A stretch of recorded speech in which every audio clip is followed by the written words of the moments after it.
Hello friends, welcome back to our channel Gyan Ganga Ayurveda classes में।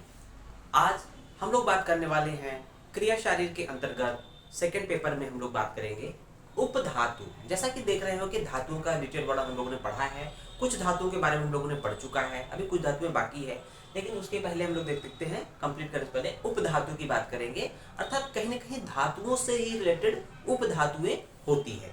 तो आइए देखते हैं उपधातु के बारे में, जो भी वर्णन हम लोग को मिलता है उसको डिटेल वर्णन यहाँ पर कर लेते हैं। तो देखेंगे उपधातु, जैसा कि नाम हम लोग देखते हैं उपधातु, तो हम लोग एक पॉइंट पढ़ते हैं, दोष धातु मल मूलम ही शरीरम। आपने क्रिया शारीर में ये पॉइंट जरूर ही पढ़ा होगा, अच्छे से सबको याद भी होगा कि दोष धातु मल मूलम ही शरीरम, अर्थात जो दोष हैं, धातुएं हैं और मल है, ये शरीर के मूल होते हैं। शरीर के मूल या जो रूट कॉज है, शरीर को बनाने के लिए, शरीर के अस्तित्व को बनाए रखने के लिए जो मुख्य कारण होते हैं वो दोष होते हैं, धातु होते हैं, मल होते हैं। ये एक तरह से three pillars of the body कहे गए हैं। Three pillars of the body अर्थात दोष धातु मल मूल, तो दोष धातु मल को three pillars of the body कहे गए हैं। तो कहीं ना कहीं हम लोग बात कर रहे हैं उपधातु की। तो यहाँ पर एक टर्म है धातु।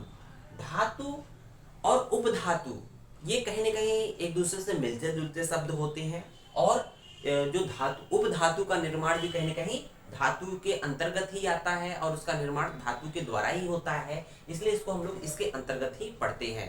धातु के बाद ही हम लोग उपधातु का वर्णन पढ़ते हैं। तो ये समझ में आ गया कि दोष धातु मल मूलम शरीरम, तो उपधातु को हम लोग किसके अंतर्गत रख रहे हैं, ये धातु के अंतर्गत हम लोग इंक्लूड कर देते हैं। कहीं ना कहीं धातु का ही पार्ट या धातु के द्वारा ही उपधातु का निर्माण होता है। तो हम लोग आगे चल के पढ़ेंगे कि कौन कौन सी धातु का कौन कौन से उपधातु होते हैं। तो यहाँ पर देखेंगे, अब देखेंगे परिभाषा। तो एक छोटी सी डिफिनेशन भी होगी कि धातु उपधातु होती क्या है।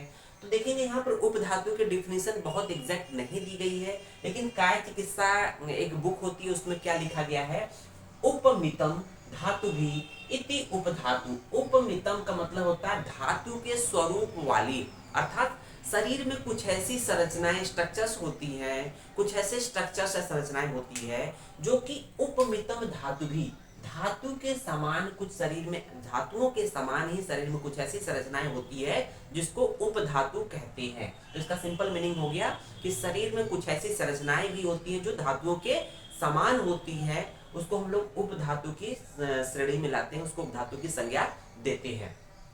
अब बात करते हैं, आचार्य चक्रपाणी ने थोड़ा सा इसको और एक्सप्लेन करने की कोशिश किया है, थोड़ा समझाने की कोशिश किया है कि उपधातु होते क्या है।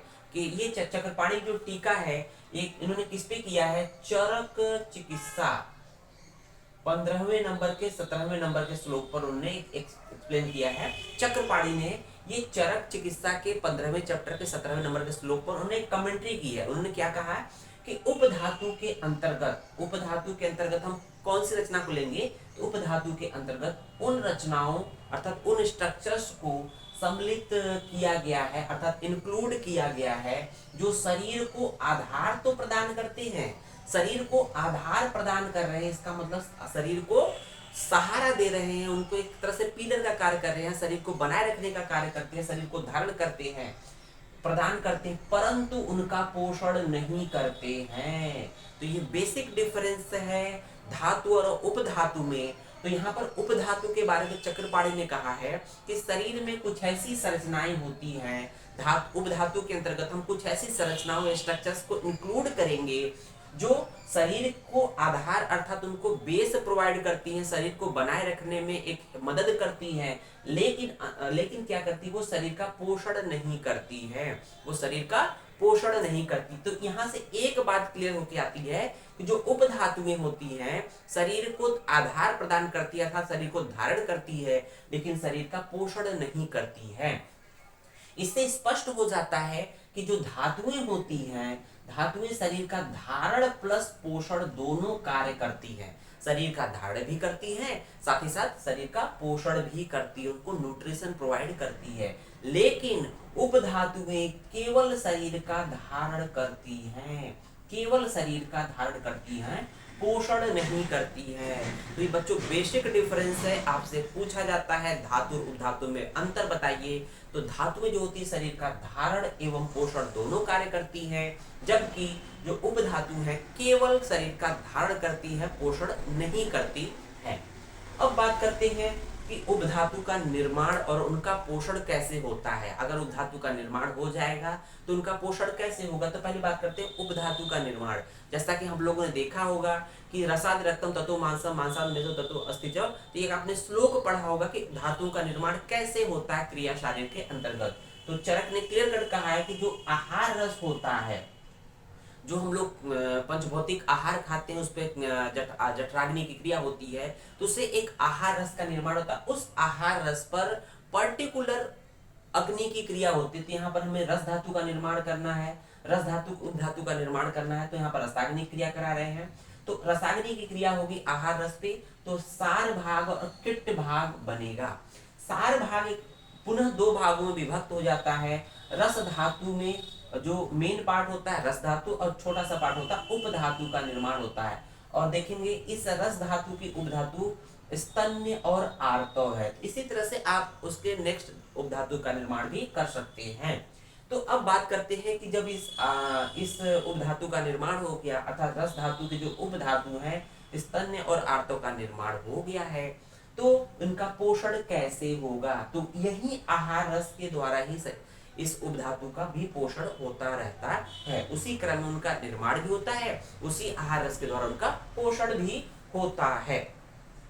अब बात करते हैं कि जो चरक ने और सारंगधर ने उपधातु की संख्या बताई है, तो इसको हम लोग को याद भी करना है कि उपधातु कितनी होती हैं, अर्थात कौन कौन सी धातु की कौन कौन सी उपधातु होती है। ये एग्जाम में अक्सर पूछा जाता है। तो यहाँ पर हम लोग को याद कर लेंगे और इजिली याद कर लेंगे, बिल्कुल बिना हेडेक के। तो यहाँ देखेंगे 7 धातु हम लोग लिखा, धातु और उपधातु। तो धातुएं कितनी होती है बच्चों, तो 7 धातुएं होती है, जैसे कि हम लोग को याद है। रस, रक्त, मांस, मेद, अस्थि, मज्जा, शुक्र, ये 7 धातु हम लोगों ने क्रम से लिख दिया। लेकिन यहाँ पर जब उपधातु की बात आती है तो हम लोगों ने क्या किया, एक साइड में चरक एक साइड में सारंगधर लिख दिया, क्योंकि चरक ने कुछ उपधातु मानी है, कुछ सारंगधर ने उपधातु मानी है। तो चरक और सारंगधर का बेसिक डिफरेंस भी देखेंगे, साथ ही साथ मेनली हम लोग चरक वाले पार्ट को याद करना है। तो एग्जाम में आपसे यही पूछा जाता है, चरक वाला पार्ट पूछा जाता है। अगर आपने सारंगधर वाला पार्ट भी याद कर लिया तो इससे अच्छा तो कुछ हो ही नहीं सकता, सोने पे सुहागा हो जाएगा। तो देखेंगे यहाँ पर कि रस धातु की जो उपधातु है वो क्या है, स्तन्य और आर्तव है। ठीक है ना, स्तन्य और आर्तव है। पहले हम लोग चरक की बात कर लेंगे। रक्त धातु की जो उपधातु है कंडरा और सिरा है। मांस की जो उपधातु है वो वसा और षट्त्वचा है। और मेद धातु की जो है उपधातु स्नायु है। उसके बाद देखेंगे हम लोगों ने एक लाइन ड्रॉ कर दिया, इसका मतलब अस्थि, मज्जा, शुक्र की कोई उपधातु चरक ने नहीं मानी है। अगर आपसे प्रश्न पूछे आचार्य चरक ने कितनी धातुओं की उपधातु मानी है, तो आपका सही जवाब होगा रस से लेकर मेद तक उन्होंने जो धातु मानी है उसकी उपधातु मानी है। अस्थि, मज्जा, शुक्र की कोई उपधातु नहीं मानी है। तो अस्थि से लेकर शुक्र तक कोई उपधातु चरक ने नहीं मानी है। अब हम लोग की बात आती है कि इसको याद कैसे करें। याद कैसे रहेगा कि रस का स्तन्य आर्तव, रक्त का कंडरा सिरा, मांस का वसा षट्त्वचा और मेद का स्नायु है। तो देखेंगे बच्चों, रस जो होता है, रस के द्वारा ही जो आहार रस होता है उस आहार रस के द्वारा ही जब उस पर रसाग्नि क्रिया हो रही थी तो उससे रस धातु का निर्माण हो रहा था। जब रस धातु बन जाता है तो उसी रस धातु से स्तन्य और आर्तव का निर्माण होता है।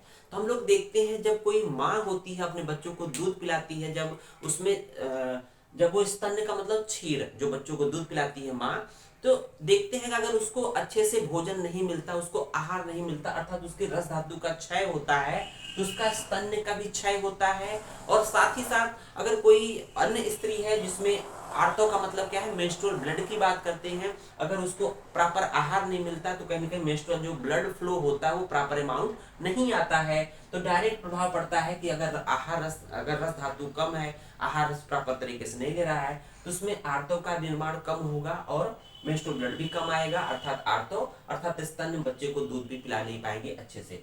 उसके बाद देखेंगे तो याद हो जाएगा रस का स्तन्य और आर्तव। रस का क्या हो जाएगा, स्तन्य और आर्तव। याद कैसे करेंगे, रसा, इसको याद करेंगे रसा, रसा।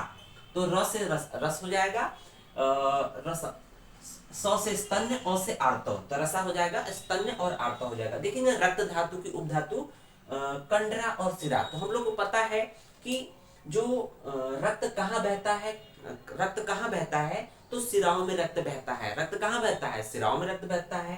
तो यहाँ पर सिराओं में रक्त बहता है, इसलिए हम लोग इसको वो कर लेंगे, आपका रक्त की उपधातु जो होगा सिरा होगी, साथ ही साथ कंडरा याद कर लेंगे। तो रक्त का क, कंडरा का क ये कॉमन हो जाएगा, रक्त का क कंडरा का क कॉमन हो जाएगा। और रक्त कहाँ बनता है, सिराओं में बहता है, ब्लड वेसल्स में बहता है, इसलिए इसको धातु सिरा और रक्त का क कंडरा का क याद रहेगा इजिली। उसको देखेंगे मांस। मांस मांस की जो उपधातु है वसा और षड त्वचा है। तो यहाँ देखेंगे कि यहाँ पर षड त्वचा याद कर लीजिए, सिर्फ आपको त्वचा याद कर लीजिए।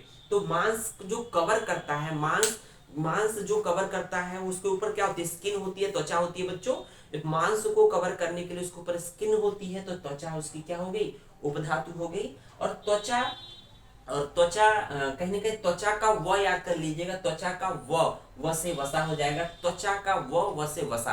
अर्थात जो मांस की उपधातु त्वचा है, षड त्वचा 6 त्वचाएं हैं जो चरक ने मानी है। और देखेंगे यहाँ पर उस साथ ही साथ वसा भी है, त्वचा का व में वसा भी छुपा हुआ है। उसको देखेंगे मेद। मेद की स्नायु है, तो इसको याद कर लेंगे, मेद की स्नायु, मेद की स्नायु। तो इस तरह से याद हो जाएगा। अब बात कर लेते हैं सारंगधर की। तो यहाँ पर हम लोगों ने चरक का देखा था, रस का स्तन्य आर्तव।